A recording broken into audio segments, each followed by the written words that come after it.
Are there breaks or no? Oh, we just went live. No, there's not.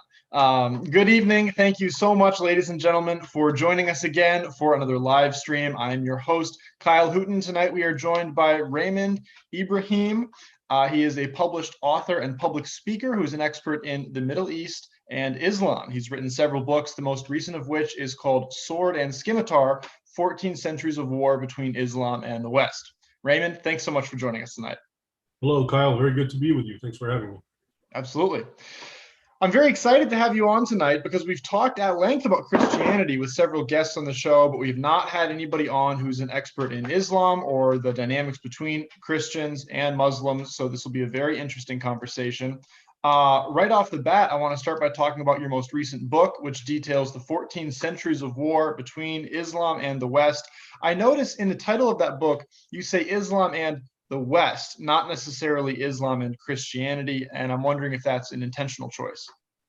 It is somewhat intentional because you're correct that the early and the majority of those centuries, it would be more correct to say Christendom or the Christian world. But obviously we're in the post-Christian West, and that war hasn't really changed, at least from one side. And so I thought the best way to traverse both the Christian and secular Western aspects is just to call it, give it its more modern name, the West. But I explained it all in the introduction too. Yeah, that makes a lot of sense. So the West used to be totally Christian. Now it's secular, but the war continues, if I'm understanding properly. Right. Very interesting. What are the primary grievances in this war? Because a lot of people know, Christians and Muslims, they've been at war forever. I genuinely don't understand why. I think you probably do. Well, sure. So I would say there's no grievances. That's the popular narrative, of course. Whenever we hear about Muslims responding with violence, intolerance, or whatever, it's always ascribed some sort of grievance. But actually, if you dig into the history, as I did, and as the book Sword and Scimitar really, I think, shows, the battles and the wars first started by Muslims attacking Christians. Most people are unaware that what we flippantly refer to as the Muslim world, almost the majority of it, if not almost the entirety of it, was violently conquered from Christian lands. And so when we think of Christendom or Christianity, we think of Europe, but really in the 7th century when Islam came onto the scene, the heart of the Christian world was actually North Africa and the Middle East. That was the greater portion of the Christian world, the richer, the older, it's where all the theology really came from. Alexandria, Antioch, later Constantinople. We know of Rome, of course. But so really, when Islam came on in the 7th century, that's where Christianity, the bulk of it was really. The only one of the 5 major apostolic sees was in Rome. That's the only one that was in Europe. Anyway, so Islam comes, declares jihad on the Christian world. And so the things that you've heard that groups like the Islamic State do, which is basically give Christians or whoever 3 choices: convert to Islam, or take on a sort of subservient status within the Islamic politic known as a dhimmi, which you have to pay tribute and you have all sorts of social restrictions and humiliations and you have to live by, or the sword. So basically that's what Muslims did. They did that with the Eastern Roman Empire, what we call the Byzantines in the 7th century. Muhammad himself wrote a letter to the emperor Heracles, basically telling him renounce Christianity, embrace Islam, or else. So the emperor chose or else. War was declared, and I mean, so we're talking about a 1,000-year story now, but basically piecemeal, Islam was very victorious in that very first century, 7th century, and it conquered Egypt, Syria, all of North Africa to Morocco. We even went into Spain, and Spain was conquered for centuries by Islam, prompting the Reconquista, which is centuries of bloody warfare to get Muslims out of Spain. And then later on, another iteration of Islam, the Turkish one, came on, and that was even more violent than the previous Arab one. And so they spearheaded the jihad into the Balkans. And at what we call today Turkey, well, that's actually one of the oldest Christian regions ever. I mean, that's most of the letters that St. Paul wrote in the Bible were written to cities in Asia Minor. That was conquered again, went into the Balkans, places like, of course, Greece and Hungary and Serbia and Bosnia, Bulgaria, Hungary, up until Poland, and Austria was attacked just 300 years ago or 400 years ago in 1683. And I think what's important to keep in mind, because you were mentioning what's the grievances, the Muslims at that point had no grievances. Always it was just, you're an infidel, it's incumbent on our law, our Sharia, our Islamic worldview based on the words of Muhammad or Allah in the Quran that we have to fight you, we have to bring Islam into your territory. Like I said, either you submit and convert and all that, or you pay tribute and live and so forth. So that's their grievance, of course. So when you talk about, a lot of people have this idea that, as I think you put it earlier, you said, Christians and Muslims have been fighting forever. Well, actually, the Muslims did all the fighting for about 4 centuries until finally in 1095, Pope Urban II called for the first Crusades, which was then to actually help the Eastern Empire, which was again under attack by Muslims, by Turks at the time, the Seljuk Turks, who were completely devastating and burning and enslaving hundreds of thousands of Christians, according to the sources. So that's really when the Crusades come in. And the Crusades were fundamentally about defending the Christians of the East and also liberating the Holy Sepulchre, the Church of Christ, where it's believed he was buried. But even after that, the Crusades fizzle out and they get ejected from the Holy Land right around the end of the 13th century. So they really only lasted about 2 centuries there. And then again, the jihad continued, again, as I said, with the Turks. But even other than the Turks, you have people, here's one that no one really understands or connects the dots. The Mongols, who in the 1200s went on their conquests all around the place. By 1300, one branch of the Mongols had converted to Islam, and then they conquered Russia. They conquered Russia previous to converting, and then they converted to Islam, and then that whole panoply of discrimination against Christians and abuse and enslavement and destroying their churches comes into play into Russia under the so-called Tatar yoke, which again was fundamentally driven by an Islamic jihadi imperative.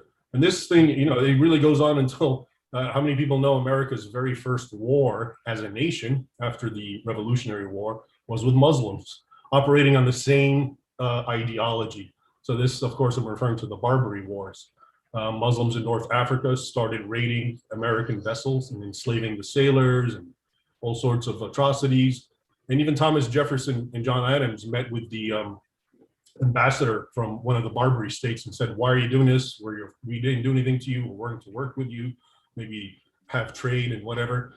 And the ambassador basically says, according to our prophet, according to our law, you're an infidel. It's our right to attack you, kill you, enslave you, subjugate you, et cetera, et cetera. And that any of our men who die will go to paradise. So this is as late now as 1800. I began in 636 when the first wars were waged on the Eastern Christian world by Muhammad and his successors. Now we're in 1815 and so forth, and it's the same idea. And so, you fast forward to now, and you see Islamic radicals and jihadists and the Islamic State and Al-Qaeda, it's kind of a ruse to say that these guys are actually doing what they're doing, resorting to terrorism because of grievances.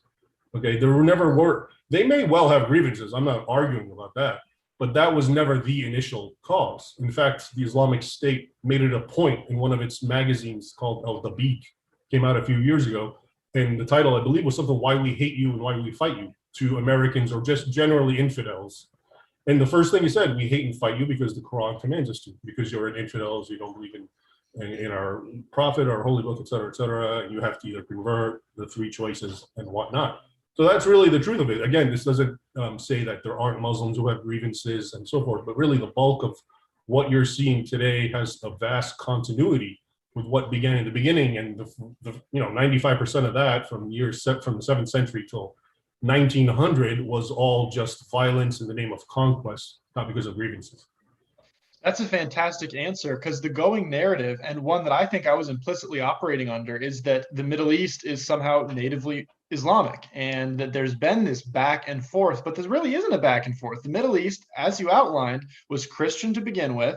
Islam comes along. Its foundational doctrine involves conquering everybody else. They go to conquer everybody else, and the ensuing centuries of war, and I would imagine some of the conflicts we see today, are simply the result of that. It's very interesting how the narrative has been so distorted that people don't even realize this, millennium-long historical trend. Yeah, if you want to mention violence between Islam and the West, or Islam and Christianity from a historical point of view, 99 times out of 100, the person's going to talk about the Crusades. Yeah. And in a negative way. Look at the Crusaders, what they did. They started it. They left their homeland. They went to these peaceful Muslim lands. And since then, there's been animosity. Well, no, for 4 centuries before the Crusades, Muslims were actually terrorizing the Christian world to the point that if you look at the map, they actually swallowed up and conquered 3/4 of what was once Christendom permanently, most of it. Places like the Balkans and Russia and Spain and Mediterranean islands eventually were liberated. But and it's been ingrained in our head and from the teaching, public schools and so forth, and media and movies, that it's always the Christians who started it. They're the bad guys and so forth. And it's not like that. And even when you read the sources, the Crusaders and other medieval Christians from Europe had no disillusion that the East, North Africa, and the Middle East was actually a Christian region. They actually would talk about trying to liberate Egypt in the 1200s. So in the 1200s, you have people like King Louis IX, who part of his crusade, which was in Egypt, was to liberate the Christians and bring back Christian rule to that country, which was conquered, of course, 600 years earlier. Yeah, very interesting. One thing I want to ask about, and this might be a little bit of a tangent, you mentioned that there's a difference between the Turkish and Arabic manifestations of Islam. What did you mean there? Well, what I mean is Islam, it was founded by Arabs, Muhammad. So, Arabic is the language of the Quran. It's the language of theology. So it's inherently an Arab religion.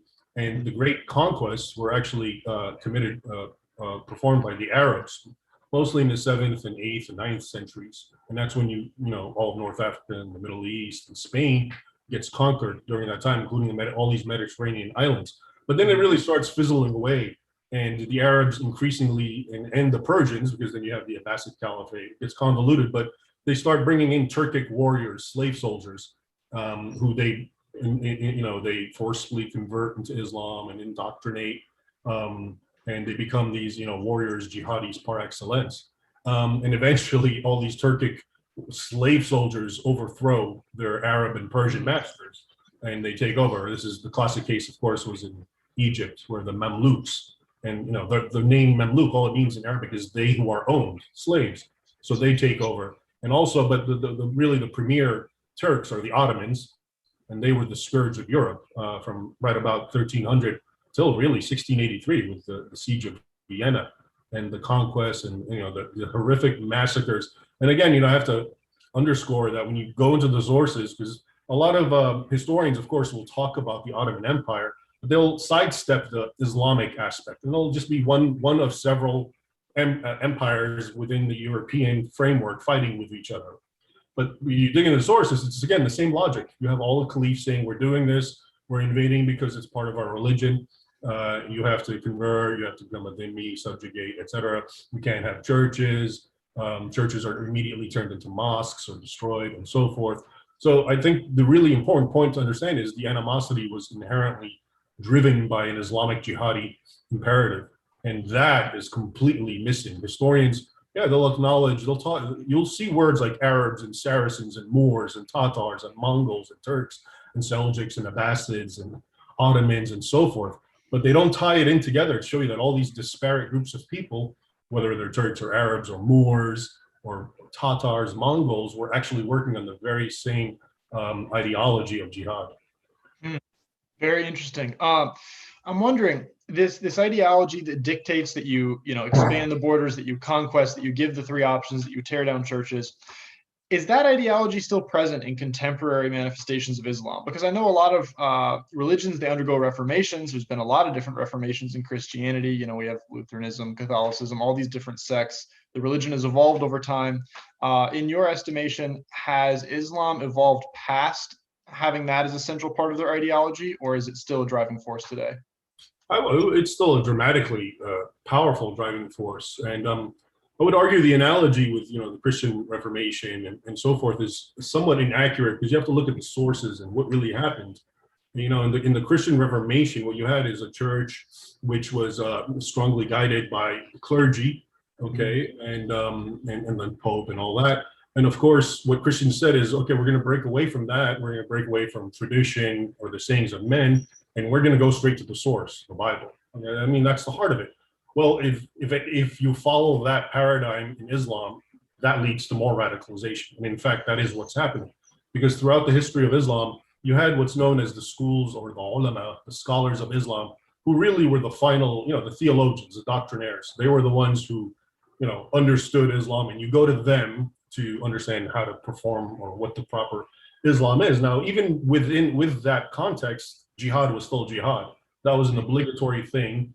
All the schools of Islamic law agree that Muslims, when they can, are supposed to go on jihad. Keep in mind, this is altruistic. This is not seen as they're transgressing the rights of free people. What they're doing is bringing the truth, Islam, to wayward infidels who need it.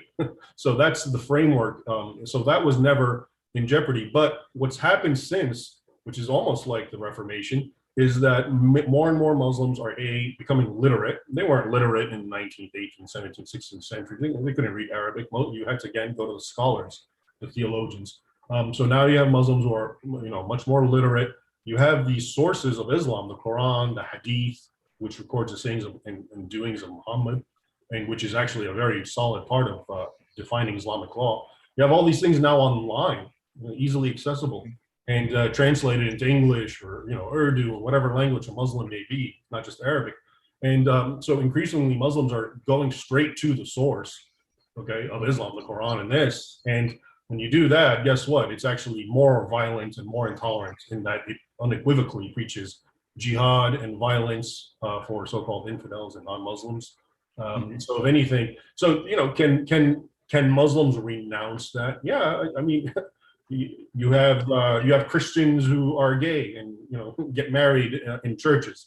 So anyone can do anything they like, I suppose. But if you want to be realistic, for Islam to renounce that jihadi element, it would really become unrecognizable, because that aspect, according to many Muslim scholars, was even called the sixth pillar of Islam. 5 pillars, of course, are prayer and fasting and so forth. But amongst others, it's so close that they call it the sixth pillar. And it's not just the jihad. The Quran, for example, I'll give you a simple example. The Quran says Muslims are obligated to hate non-Muslims. You have to hate them. And you can see this in the Quran. I can pull up the verse and give it to you, but it's basically, they talk about Ibrahim. As you know, Islam appropriates biblical figures. So Ibrahim, or Abraham, supposedly told his people, because they didn't believe in God, or Allah in this case, that he hates them and he renounces them, and nothing but hate and enmity shall reign between them forever. And the Quran says that's a good example for you Muslims. That's how you must be. And so the conclusion is, even if it's your wife, your father, your brother, you have to hate them. And until today, Muslim scholars will write fatwas or decrees saying you can enjoy your wife physically, you can enjoy her or take advantage of her if she's rich, but you have to hate her in your heart if she's non-Muslim. So you still have that. So my point is, if you disagree with that, and you can as a Muslim, that's fine, more power to you. What do you do with the fact that it's coming from the same book that you believe is Allah's word and you're supposed to follow? And this is, the contradiction. How can you say, well, I accept some things, but not others? And this becomes obviously an intellectual conundrum. So again, yeah, I'm sure many Muslims can do that, but it's not intellectually satisfying or coherent to do it. It's a very good point you make. When Christians go sola scriptura, it's called the Reformation, and you get Lutheranism, and you get these more progressive sects of Christianity. But if you do the same thing in Islam, it becomes significantly more fundamentalist. I hadn't thought about it in that way. That's extremely interesting. You mentioned that, and just to finalize that point, and that really comes down to the most important point, which is the Bible and the Quran are just antithetical. and many people, the apologists, don't want to say that. Oh, it's all different ways to God. It's all. This was my next question. People, this is exactly what I was going to ask next. People always talk about how they're sort of sister religions because they have the same figures and it's all the same God. What's your take on that? Well, first, you're right. That's how people do present it. It's called, the Abrahamic faiths: Judaism, Christianity, and Islam. And well, the way I see it is this. So Judaism, of course, is what Christians call the Old Testament, or the Jewish scriptures. And it is what it is. Now, and Jews believe that, obviously. Now, Christians actually believe that the Jewish scriptures as they are, as they're written. They didn't change them. They just took them. And then, of course, the Christians have the New Testament. Now, what's different is the Muslims, what they did is they took both Old and New Testament figures, but then they completely recast them into something different than they are. So yeah, you'll hear Muslims believe in Jesus. Yeah, but the Jesus that the Muslims believe in, known as Isa, He actually says he was never crucified, he never rose from the dead, and his mission on returning to earth is to kill all the pigs and break all the crosses. Okay, so the difference is, whereas Christians respected the integrity of the Old Testament or the Jewish canon and, accepted it as it is without rechanging it, okay, Muslims did not do that. They completely rechanged it. Now, the question to me is, how is that a bridge? Because if this is tantamount to saying, imagine someone you don't know comes to you. Let's say you have a revered grandfather that you knew, let's say, and you really respect him. And then some stranger comes to you and goes, hey, he was my grandfather too, but guess what? Everything you thought you knew about him is wrong. You have to listen to what I have to tell you about him. That doesn't seem like a bridge, a bridge of a reconciliation. It seems, if anything, like more reason to be at odds. Yeah, absolutely. I would take great offense to that if that was my grandfather, and also if that was my religion. So I want to ask about how this manifests itself in the modern sense. You've laid out this long historical narrative. I definitely understand that Islam fundamentally opposes Christianity. Going back to Islamic scripture means that you're going to become more fundamentalist. Nowadays, there's a lot of talk about the evolving dynamics between Muslims and Christians in the Middle East and other places. Some people say that there's continuing jihad. Some people say that Christians are oppressing Muslims. There's all sorts of claims on all sides. What's your take on it? Because I feel like a lot of it is sort of static noise, and a lot of it is hyper politicized talking points. So I want to get your opinion on the modern dynamics. Yeah, so the modern day contemporary dynamics between, you're saying, basically Christians and Muslims in the Muslim world? Yes. So basically, it depends where, of course, in the Muslim world. But I'll try to answer it quickly this way. There's a well-known international human rights organization called Open Doors, and annually they produce a report called World Watch List. And this list categorizes the 50 worst nations in the world in which to be a Christian. Basically, the nations that are persecuting Christians badly. So the top 10 are, it's basically, if you're a Christian, you're dead on sight. And if your church is discovered, you're arrested, it's burned, Bibles are confiscated, and so forth. But it doesn't get much better. So, being in the 50th is pretty bad too. But habitually every year, about 80% of the countries, the 50 countries, are Islamic nations. And I think that really speaks for itself. And these Muslim nations they're African, they're sub-Saharan Black nations, they're Middle Eastern, Arab, they're Iran, they're, of course, Turkey, Central Asian, East Asian, you got, Indonesia and so forth, Malaysia. So it's interesting to me to find that all these different nationalities and languages and cultures and socioeconomic, political circumstances, and yet you have the same paradigm of persecution of Christians. So what's the common denominator between these disparate nations? And you come to find, of course, that the ruling powers and the majority are Muslim. So Christians are being persecuted. In Nigeria, you actually have a full-blown jihad going against Christians, and that's not my term. A lot of human rights and political elements have coined it that way. You can look it up; it's everywhere.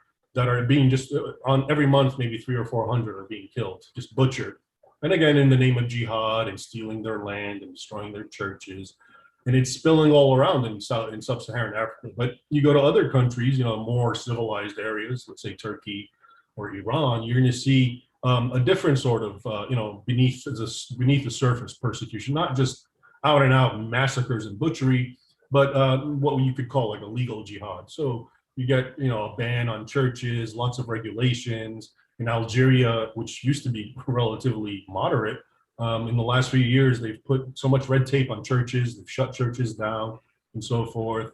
You have Egypt, of course, which experiences all sorts of things, from the abduction of their women and children who are then forced into Islam. And of course, in all these cases, the police do nothing, the authorities do nothing, they just turn a blind eye. And the churches, again, in Egypt, they've been bombed and mobs have risen against them. So all this, the thing is, we heard about things like ISIS, the Islamic State, and the media has no problem telling you that Islamic State, massacred a bunch of Christians or bombed churches or burn them, because then they'll, in the same breath, they'll tell you that the Islamic State is not Islamic, it's hijacked the religion, it's an apostate group, and so forth and so forth. But what you don't find out is beneath those spectacular stories is a very slow motion, low grade persecution that's continuous, and that Christians in those countries, they essentially learn to live with. In other words, something like discrimination, the kind of discrimination that it happened in this country, let's say from a white person to a black person, would just be all over the media, is just commonplace there. You're born to live with it. You expect that. But like you said, all of this, you're not going to get that. I mean, that report I told you, that's just statistical. That's facts. 80% of the absolute worst persecutors of Christians happen to be Muslim. I mean, doesn't that kind of speak to itself? And again, if you look at the history, so how did all these, I was mentioning that all these areas of the Muslim world were Christian majority. So how did they become Muslim? Well, again, look to the sources and you're going to find that habitually there were all these bouts of persecution, and of course the financial squeezing, the jizya tax that non-Muslims had to pay, that over the centuries, more and more Christians and other Jews and, Yazidis and all these other peoples that we know of converted to Islam. So that's the irony. If you go to these, Middle Eastern or North African nations where Muslims are persecuting Christians, the irony is that those Muslims' ancestors themselves were persecuted Christians who converted to Islam to end their own suffering. And now their descendants are perpetuating the same cycle. What do you think the Western media and the Western academic climate and just sort of the overall narrative has to benefit by ignoring this? Because you don't hear what you just said. You don't hear these facts. You don't learn about these realities in the news. Kids go to school and they learn that the Crusades were Christian aggression. There's no sense that this dynamic even exists. Why are they ignoring it? What do they have to gain? Well, what they have to gain is, one thing, but why they're ignoring it is obviously if you want to be part of the mainstream, you want to be taken seriously, if you don't want to be canceled, as they put it, you're going to stick to the mainstream narrative. And that mainstream narrative, whether it's been from academia or whether it's, Hollywood, it's basically Christians bad, non-Christians good. And of course, in that context, you have to understand that, Christian means white. Right. Most people think Christians are white or Christianity is a purely European religion imposed on people and so forth. And again, that's not true. It's actually a Middle Eastern religion. Countries like Egypt and Syria were Christian before Europe. So I think that's the narrative. Christians are never the victims. They're actually the oppressors. So anyone who's going to go against that is obviously going to rock the boat, and you will quickly be canceled, as I have been a long time ago. I got canceled before being canceled was a thing, So and it's because you're saying something that goes against the grain. Now, why this that's a whole different, I think, a profoundly philosophical question. But I think that's the reason they do it.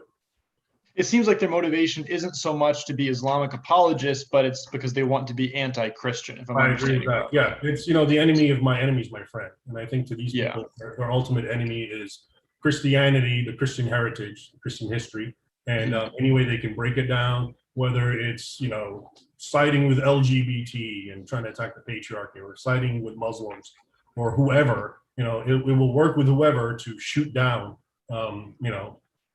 what really gave rise to the West and its entire essence and heritage. It really is incredible how many different pet projects of the American left seem to be constructed primarily in opposition to Christianity. They actually hold contradictory views, but the only thing those views have in common is a disdain for Christianity. And if you look at it through that lens, a lot of things start to make sense. I absolutely agree with you. And again, unfortunately, most people don't connect those dots like you just did. But that's it just seems to me that's what it's all about. I mean, it looks like there's different aspects and different disparate points that they're trying to make, but really you dig down to it and it's just trying to undermine the Western world's Christian heritage and just poo-poo it, and you don't want to be part of that. That's why something like the Crusaders are the epitome of evil now. You don't, but you read about these guys, and these were the most altruistic, self-sacrificing people. Most of them were rich kings who had everything to lose by leaving their kingdoms, and went and fought because they were trying to help Christians there. They were trying to help, the Christian structure and situation. But now they're just evil, intolerant, bad men. Right. I mean, their actions really only can be explained by a position of principle. You don't abandon your castle and your wealth and trek through the desert and risk the death of your people and losing support and losing your fortune and you personally dying or becoming maimed because you just have some horrible vendetta against brown people. No, it's not that at all. Exactly, you got it exactly. But that's how they present it, and that's what people believe. Yeah, yeah, it's too bad. I want to ask you a question that we have in the chat here from a viewer. The viewer writes, I heard jihad defined as warfare not against one's unbelieving neighbor, but rather against one's own worst self. Where does this fit in historically? So the word jihad itself means struggle. Okay, so in other words, before it became a codified doctrine, you could use the word jihad, different, in different conjugations, to mean one who is struggling, a struggle, or striving for something. Okay. Now, in juridical meaning, it eventually and quickly came to mean jihad meant specifically warfare to expand the boundaries of Islam, and then later on, in the context, especially of the Crusades, to defend it. But primarily, the jihad was an offensive endeavor to, take Islam to the lands of the infidels. Now, because the word itself is just a word, the word does not mean holy war. But as you can see, older translations in English, whenever they came to the Arabic word jihad, they translated it as holy war. And that makes sense because that's definitely the connotation and meaning, even though the word itself means to strive. Now, of course, you have the apologetics who basically capitalize on what I'm saying and say, well, the word doesn't mean holy war, it just means to strive. And therefore, I can be striving to be a better person. I can be striving to be, a good, and academics do this and so forth. And so, yeah, it's it's the kind of thing. It's kind of like, if I say the word, I have a girlfriend, let's say, okay, well, we all know what that means. It implies some sort of a, romantic relationship. Mm-hmm.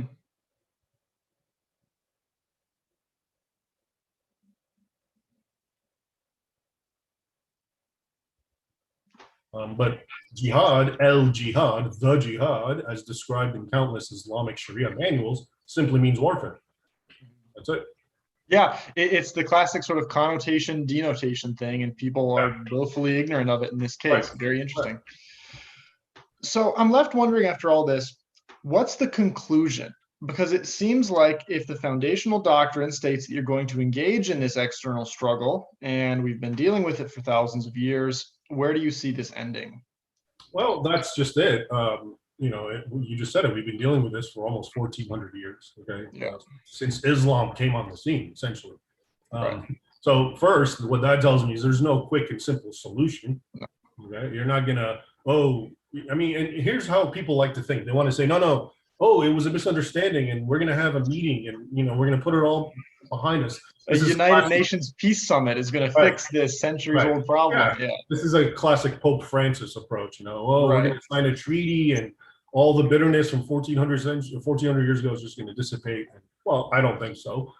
This is not to say that there are elements, especially amongst the Muslims, who will happily join along because it's good for them, because then they get a break and they're not looked upon suspiciously. But that's just if you want to look at countries, I'll give you a historical example. So in Spain, Islam went in, conquered, and almost swallowed the whole country up in the 8th century. But in the very north, in the mountainous regions of Asturias, a small remnant of Christians remained, and they actually, from that, they grew in strength and continued pushing south, all the way until they actually ejected the Muslims many centuries later of warfare. Now, before all the Muslims were gone and they were just conquered, the Christians actually tried to live with them. And they said, you can follow your Sharia, you can have your mosques, you can live your way, okay? And that's fine. But after centuries of that, they'd found out that the Muslims, whenever they had a chance, they would try to subvert Christian rule and rebel, including by working with outside Muslim forces, such as the Ottomans or the North African pirates. And so in the end, and even the Christian Spaniards, a lot of them felt this was tragic. The only solution, they argued, that we could have to actually prevent our people being killed, because during this time, even though Islam was suppressed and the whole of Spain was really Christian, you still had these uprisings and what we would today call terrorism. And lots of Christians would be killed. There's these anecdotes of priests being sewed inside pigs and barbecued, really graphic things. So they concluded in the end, the only sure way to know, if this Muslim actually in his heart is willing to live with us in peace, or if he's actually saying he will, but he's consciously working against us and mechanizing and so forth, was to evict them all. And so that's what happened starting in 1492. And again, it sounds like an extreme measure, and it was tragic. And in fact, lots of Christians themselves in Spain felt that this was a very tragic episode. But the Crown saw it as the only sure way of not having violence. So I give you that as an example because, and it's a very pessimistic one. If you ask me, what's the solution? But the solution is certainly not to bring hordes and hordes of millions of Muslims into your nation and then find that the same things that happens in Muslim nations, including to non-Muslims, churches being attacked and people being, Europeans or Christians, being mauled and raped and whatever happening. So a little prudence is in order, and some countries get it. Hungary and Poland and these places, they've repeatedly said, and they cite history. They repeatedly said, we have a long history with Islam, especially the Ottomans, and we know how that goes. And we see what's happening now in France and Germany and England, and we don't want it. Mm-hmm. Yeah, I mean, I think the cultural impacts of this are really starting to be felt in Europe, France, Germany. You're always hearing about these beheadings, and even in the UK, there's attacks, there's open hostility, there's these smaller Islamic communities that develop separate from the dominant culture. But it seems like Americans aren't worried about that yet. What do you think it'll take to get some consciousness directed towards that? Well, more Muslims.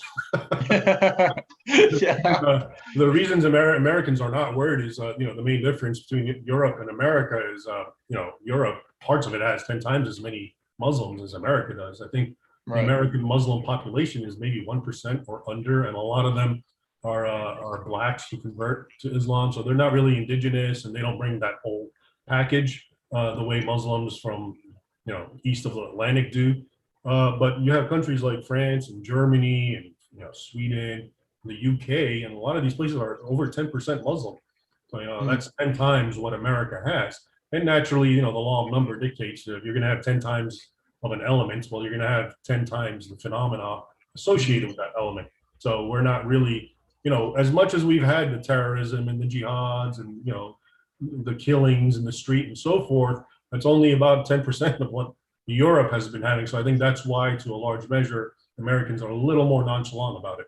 Yeah, and if you look at some of those population studies over in Europe, I don't remember the exact numbers, but I think in Germany, among a certain grade of primary schoolers, they're elementary schoolers, immigrants, Muslims, non-Europeans actually outnumber native Germans. So it's only going to increase as time goes on, because once your population tips, there's not much you can do to reverse it. You cannot bring more Germans into Germany. It's impossible.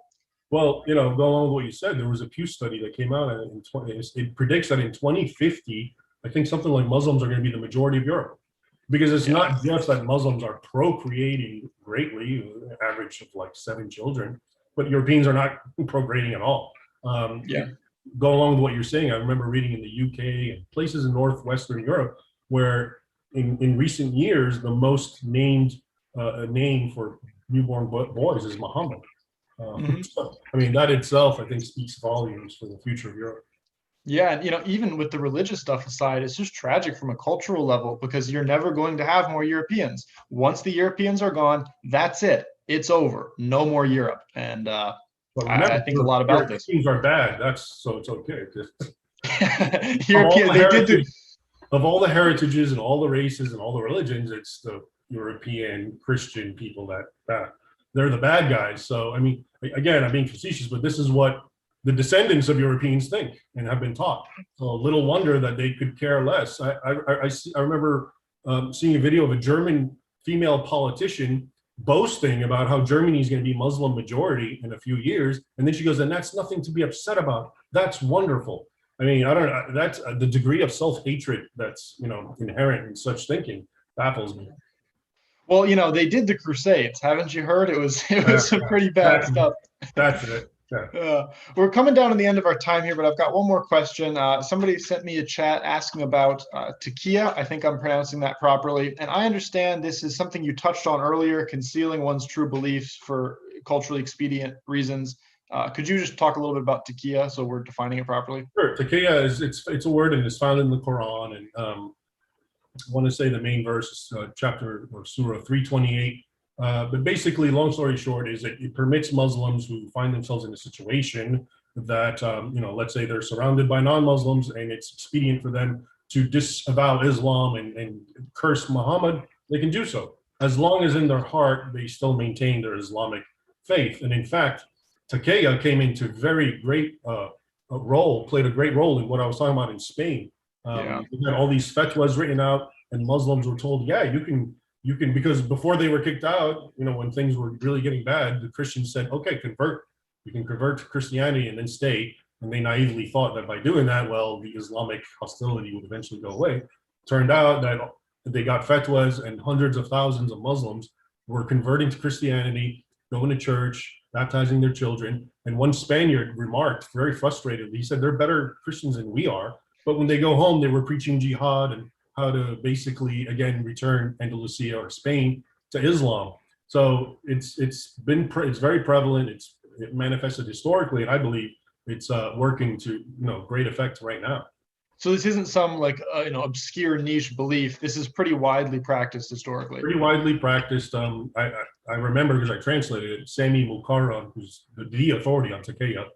He was a professor in the Middle East and a Muslim, and he wrote a book called Taqiyya, and it was all about taqiyya. His very first sentence is basically that taqiyya is very prevalent in the modern world. And the thing is, it's not so much that the Muslim consciously knows it and can tell you the doctrinal underpinnings. It's become sort of infused in the culture that it's okay to just lie as long as I'm doing it for me or for Islam, because you're an infidel and I have to hate you anyway, so who cares? It's that kind of mentality.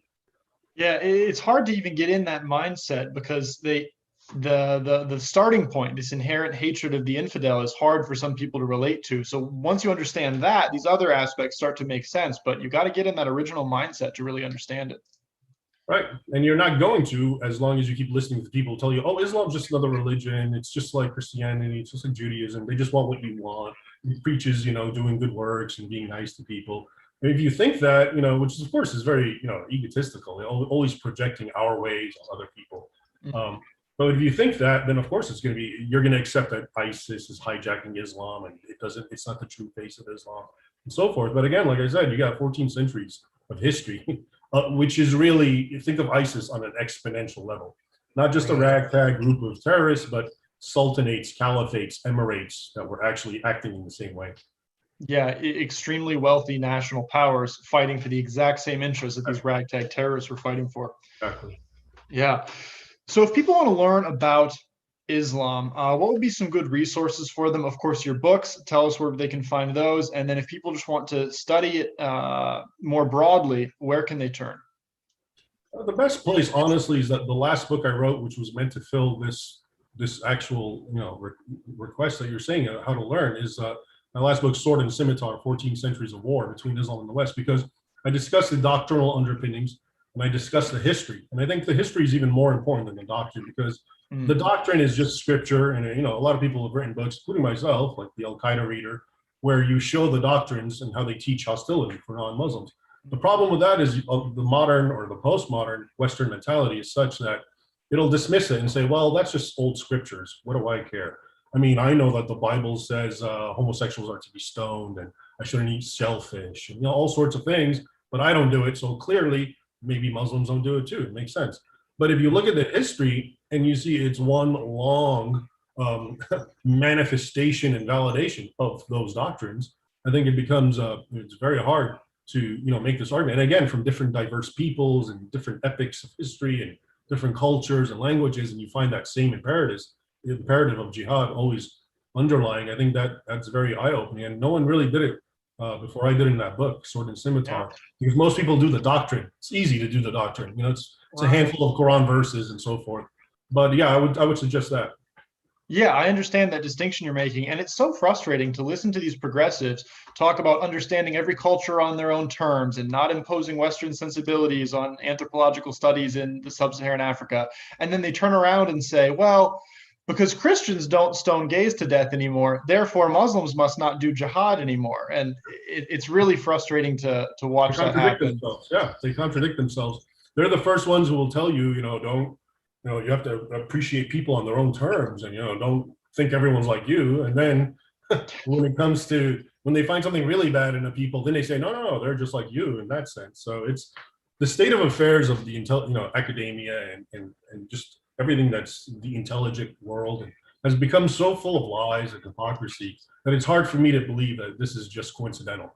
I mean, to me, there's a driving force behind it. It's all very interconnected. It's all very deceitful, and it all has, it seems, a very focused aim and target, which, as we mentioned, is that sort of Christian background and heritage.